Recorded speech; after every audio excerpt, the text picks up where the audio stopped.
Welcome to the Living Truth Podcast. I'm Kristen Carey hosting today, and I'm very eager to have this interview with Dr. Debi Silber. Dr. Debi, thank you so much for being here with me on the Living Truth Podcast today. Looking forward to our conversation.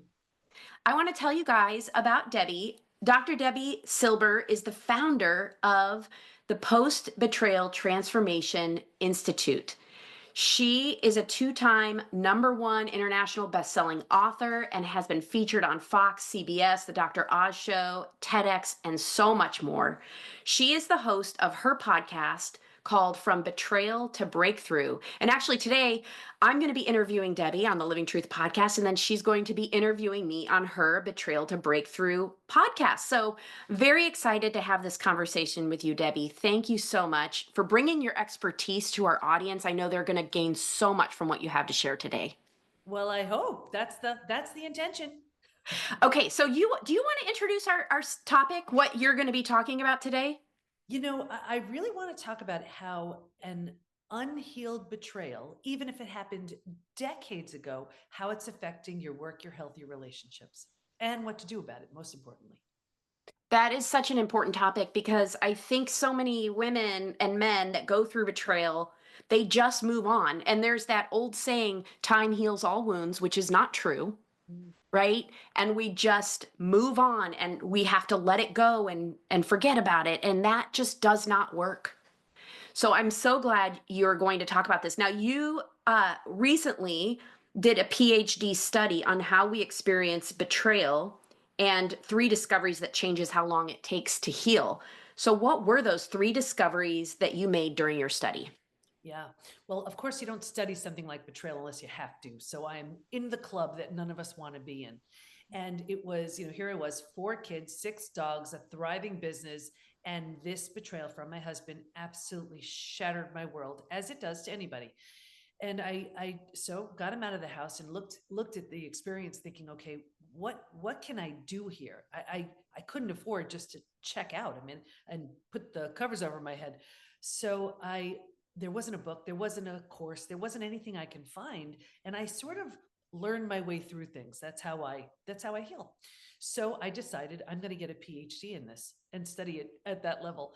So I enrolled in this PhD program, and it was time to do a study. Naturally, I studied betrayal, and that study led to 3 groundbreaking discoveries, which changed my health, my family, my work, my life. Oh my gosh, I am so excited to hear more about them. What were they? What were these discoveries? So the first discovery was I had a feeling that betrayal was a different type of trauma. I'd been through death of a loved one. I'd been through disease. And I was like, betrayal feels different, but I didn't want to assume it was the same for everybody else. So I asked them, if you've been through other traumas, does betrayal feel different for you?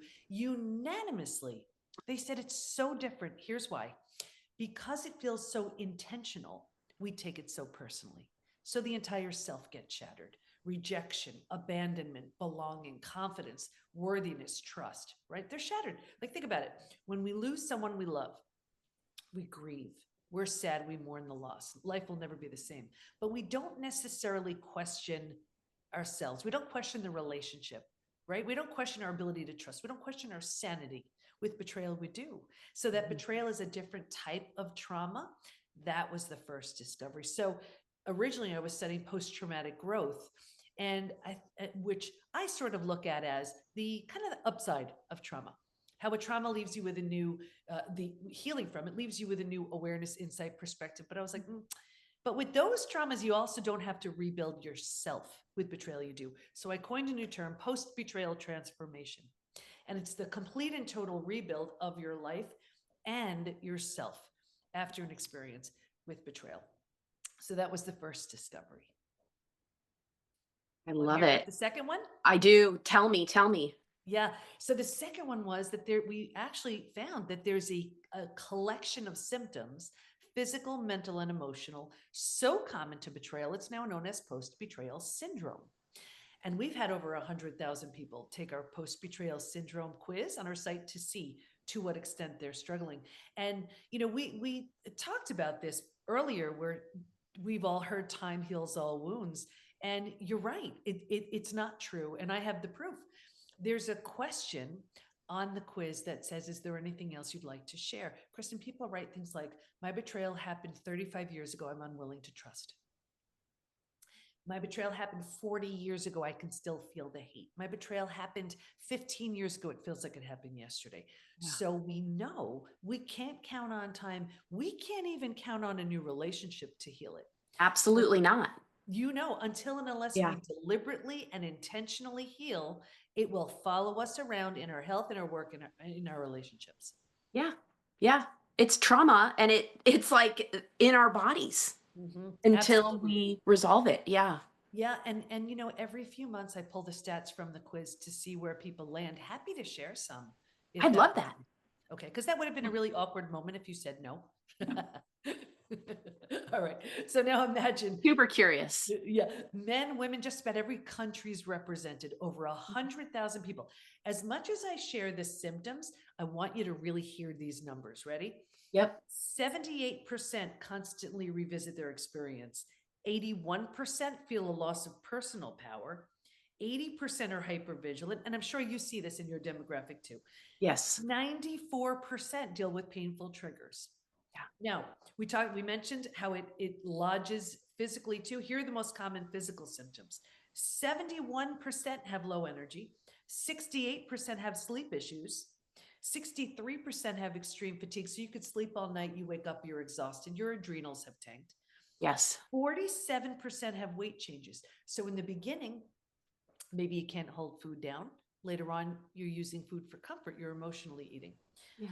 45% have a digestive issue, and that could be anything: Crohn's, IBS, diverticulitis, constipation, diarrhea, you name it. The most common mental symptoms, I'm just going to give you a few. 78% are overwhelmed, 62% can't concentrate. So just imagine that you can't concentrate, you have a gut issue, you're exhausted, you still have to raise your kids, you Yeah. still have to go to work. Right. That's not even emotionally. Emotionally, 88% experience extreme sadness. Mhm. 83% are very angry, and you can bounce back and forth between those two all day long. It's exhausting. Yeah. 79% are stressed, just a few more. This one killed me. 84% have an inability to trust. Mm. Think about what an inability to trust would do at work, in your relationships, things like that. 67% prevent themselves from forming deep relationships because they're afraid of being hurt again. Yeah. 82% find it hard to move forward. 90% want to move forward, but they don't know how. That is so sobering to hear those statistics. And each of these statistics represents men's and women's lives who are suffering. And this is not, oh, in the, 3 months after your betrayal. This is years, decades. This is Well, prolonged. exactly. And here's the thing, and you said it, these aren't necessarily recent betrayals. Yeah. This could be from the parent who did something awful when you were a kid. This could be Yeah. from the partner who broke your heart in high school. So think about this: that Yeah. person may not know, care, remember, they may not even be alive. And Mhm. here we are with symptoms decades later because of what was left unhealed. The good Yeah. news is you could heal from all of it, which was the third discovery. I love that. That is so hopeful. It is not impossible to heal from this. Of course, it doesn't happen by default, and it doesn't happen um, just by. I don't think anybody could heal in a vacuum, like on their own, right? We need intentional support, intentional help, and intentional guidance. So that is so hopeful.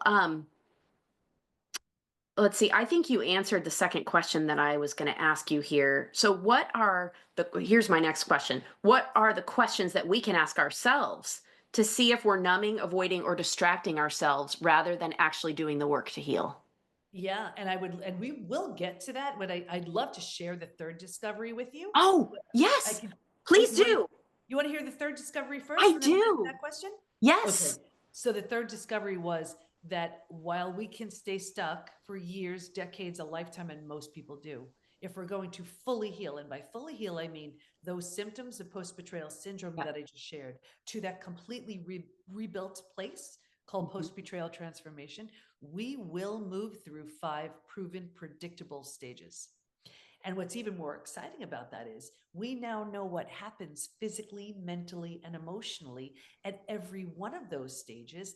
And we know what it takes to move from one stage to the next. Healing is entirely predictable. Happy to share the stages if you want to hear. Please. Yes, I do. So it's all we do within the PBT Institute. This is what we certify our coaches in. I'm going to give you a boiled down example. So, stage one, actually, before it happens, and if you can imagine four legs of a table, the four legs being physical, mental, emotional, and spiritual.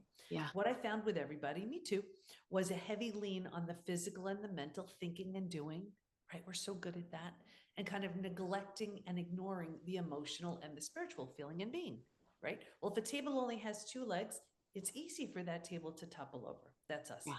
Stage two, shock, trauma, D-Day, discovery day, the scariest of all of the stages. And this Yeah. is the breakdown of the body, the mind, and the worldview. So, right here, we've ignited the stress response. We are now headed for every single stress related symptom, illness, condition, disease. We touched on this earlier, right? The everything we've been counting on to be real and true is no longer. The bottom has bottomed out on us, and a new bottom hasn't been formed yet. This is terrifying. It's a free fall. It feels like a free fall. Exactly. Yeah.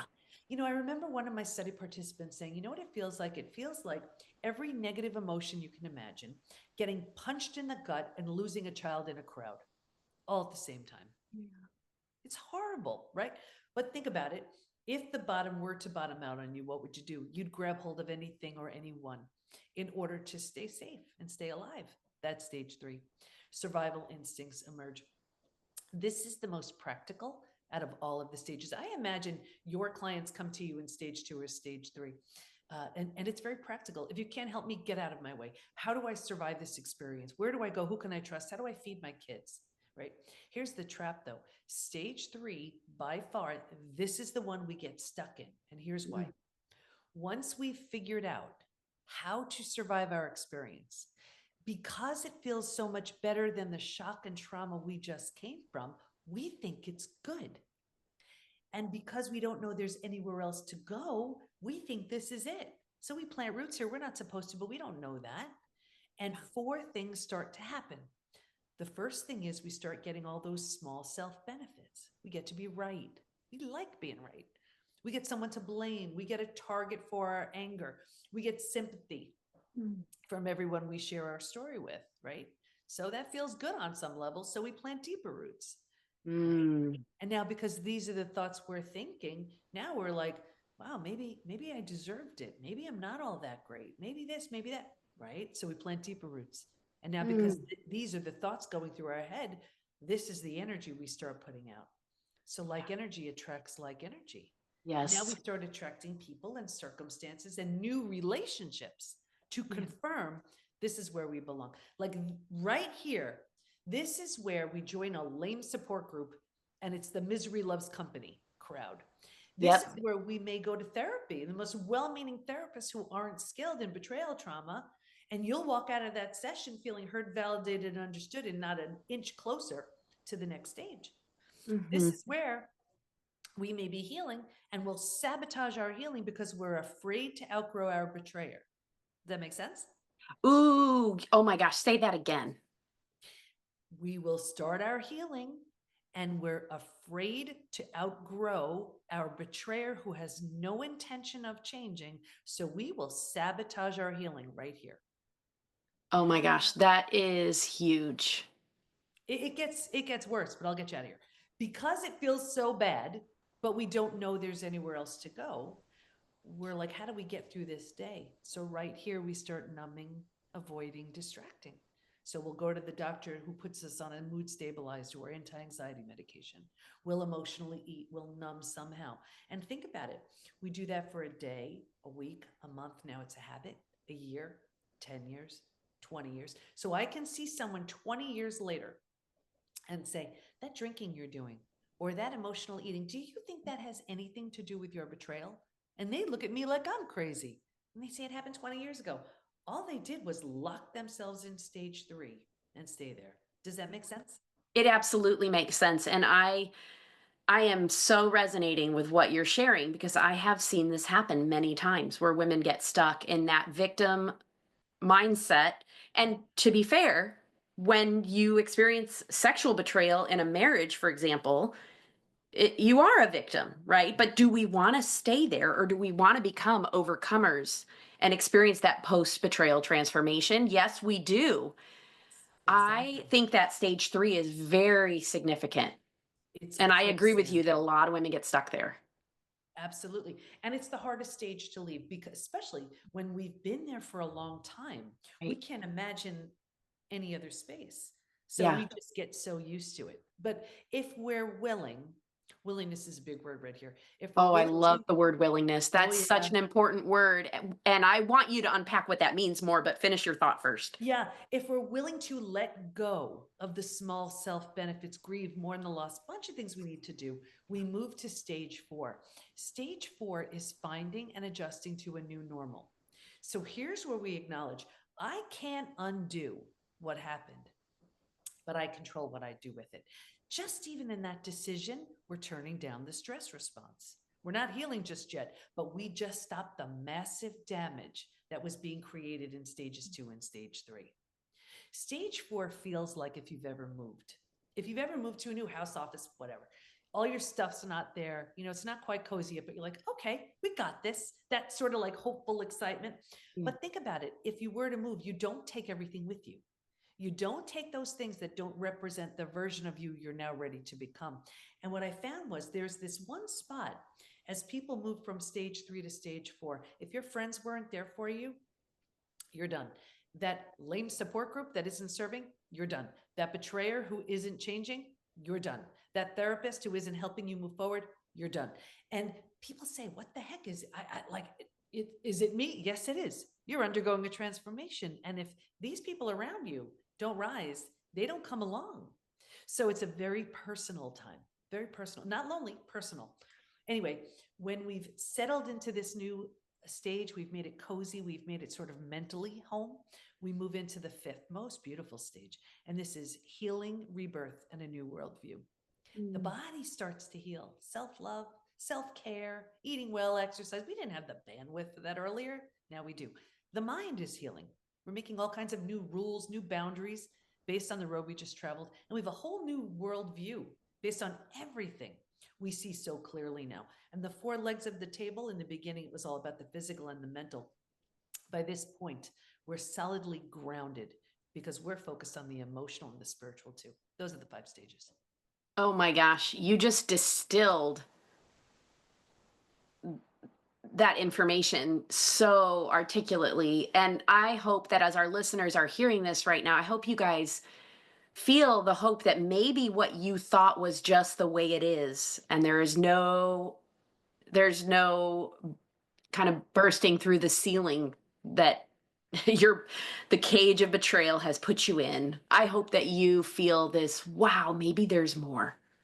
Oh, there's so much more. And, Yeah. it's so exciting because we see people clearly when they enter into stage four and five, that's where new levels of health, Yeah. new relationships, either with someone new or with their partner who has completely transformed, new Yeah. passion projects. You didn't have you were in your trauma. You couldn't do that before. Like, just to close the loop on my story too, rebuilding is always a choice, whether you rebuild yourself and you move Yeah. along. And that's what I did with my first betrayal from my family. And then or if the situation lends itself, if you're willing, if you want to, you rebuild something from the ground up new with the person who hurt you. And that's what I did with my husband. So not long ago, as to totally transform people, we married each other again. New rings, new vows, new dress, and our four kids is our bridal party. So Yeah, your marriage ended. How long ago was that? this was the betrayal happened in 2016. Yeah. And by 2017, I was in the PhD program. And 2018, the discoveries happened. We started dating again. All I was doing was implementing everything I learned. And he crashed and burned and was willing to do whatever it took. Betrayal will show you who someone truly is. It It can will. also wake them up to who they temporarily became. He lost all of us. Yeah. So, if anything has you fall from grace, It's losing the only people that matter to you. Yeah. And so we just started dating again as this new version of me and this new version of him. I was very clear on what I wanted and what I was unwilling to settle for. Yeah. And he became that person and better. Unbelievable. What an incredible story of hope. I'm sure he had to work really hard on Yeah. his own recovery and have that willingness That willingness to is in the change. end, it was he was actually the one who told our kids. And so not only Yep. was it doing the work for my sake, it was rebuilding a new relationship with all four of our kids in the way that they needed to rebuild trust and get that sense of safety. And and a lot of people are unwilling. First of all, a lot of couples I find are unwilling to do that crash and burn, and because it's terrifying, you have Yeah. no idea what'll show up. But what will show up at the very least is a healed, whole, empowered, confident, happy you. If that other person is willing to do the work as well, they change as well. That's a power couple. That's a very different experience. And there were three groups in the study who did not heal. And I want to share this just in case Yeah. anybody listening is doing this. Number one, it was the group, they were hanging onto their story for dear life. They were Mm, betrayed. That was their story. And that was it. They didn't heal. The second group, this was the group that was numbing, avoiding, and distracting, right? In whatever way. yeah. It may have made the day a bit easier to get through, but not without a price. And the third group, this was the group where the betrayer had very little consequences.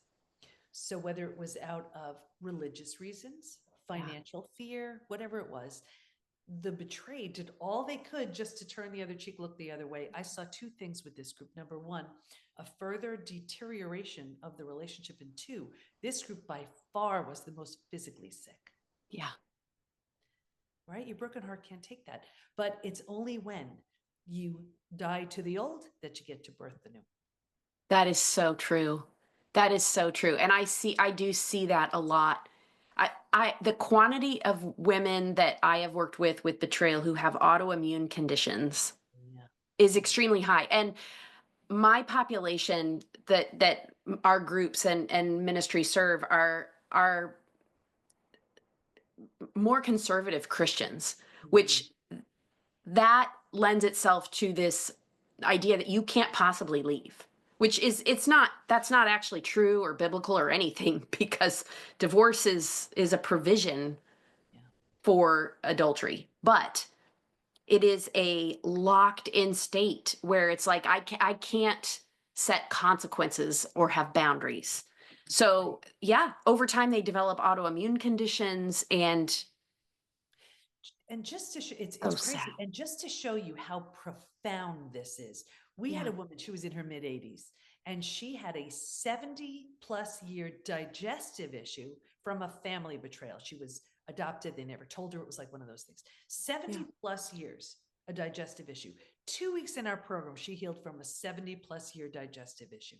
That's how significant doing the mental and emotional and spiritual work heals the physical. It does. Mhm. Absolutely. That's so true. Yeah. Yeah. Wow. It's amazing. You wanted me to share how Yeah. we're numbing, avoiding, distracting. Wanted me to get do you I want me to do. I do. Yeah, you opened that up a little bit in talking about the stages, but please do a deeper dive. These are because here's the thing. When we numb, avoid, and distract ourselves, we're really preventing our healing. So Yes. there are 4 questions that I invite everybody to ask themselves. And I invite you to write these down, which is my way of saying write these down. And Yep. the first the first question is, am I numbing, avoiding, distracting? If so, how? Call yourself on it, right? Do you walk into the kitchen, you're not the least bit hungry, and you find yourself in the cabinets? Do you go into your room and you put on the TV just to drown out the sound of your own thoughts? Like, call yourself on it. The second question, what am I pretending not to see? Right? We don't want to ask these questions, but we need to find out what's going on. Am I pretending not to see there's really trouble in this relationship? It could be other things like, am I pretending not to see that I hate my job? Am I pretending not to see this health issue that needs my attention, right?